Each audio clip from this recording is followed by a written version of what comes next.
জন্ম সার্টিফিকেট দেখতে হবে, চেক করতে হবে, জন্ম সার্টিফিকেট চাইতে হবে। বিধি বহির্ভূতভাবে গরু বিক্রি ঠেকাতে এবার সশরীরে রাস্তায় নেমেছেন ভারতের পশ্চিমবঙ্গ রাজ্যের হিঙ্গলগঞ্জ বিধানসভা আসনের বিজেপি বিধায়ক রেখা পাত্র।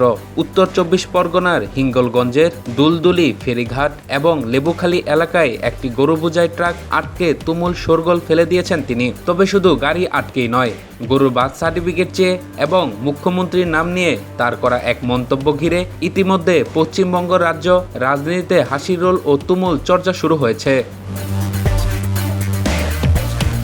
সামাজিক যোগাযোগ মাধ্যমে ছড়িয়ে পড়া ভিডিও এবং স্থানীয় গণমাধ্যম সূত্রে জানা যায়, গত শুক্রবার সকালে গোপন সূত্রে বিধায়কের কাছে খবর আসে যে লেবুখালী ও দুলদুলি ফেরিঘাট এলাকা দিয়ে অবৈধভাবে গাড়ি বোঝাই করে গরু পাচার করা হচ্ছে।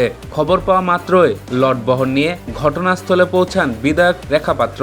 গরু বোঝাই ট্রাকটি আটকে ফেলেন তিনি।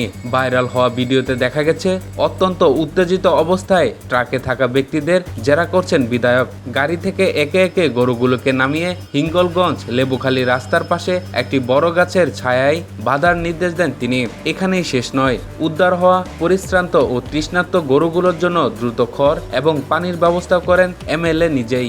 গাড়ি আটকানোর পর সাংবাদিকদের মুখোমুখি হয়ে বিধায়ক রেখা পাত্র যে যুক্তি দিয়েছেন তা শুনে চোখ কপালে উঠেছে খোদ পুলিশ প্রশাসনেরও। তিনি দাবি করেন, বিজেপি সরকার অর্থাৎ মুখ্যমন্ত্রী শুভেন্দু অধিকারী অবৈধ গরু ব্যবসায়ীদের বিরুদ্ধে কড়া ব্যবস্থা নেওয়ার নির্দেশ দিয়েছেন।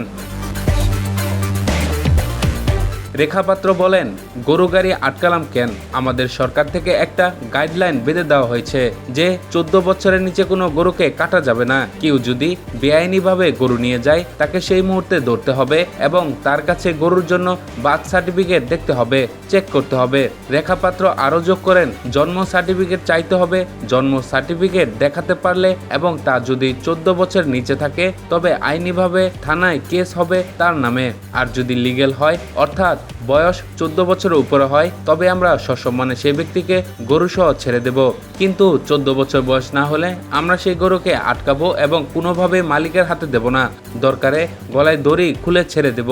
বিধায়কের এই আতর্কিত অভিযানে এলাকায় সাময়িক উত্তেজনা ছড়ায়। খবর পেয়ে দ্রুত ঘটনাস্থলে এসে পৌঁছায় হিঙ্গলগঞ্জ থানার পুলিশ বাহিনী। পুলিশ আপাতত এই গরু বোঝাই ট্রাকটিকে নিজেদের হেফাজতে নিয়েছে।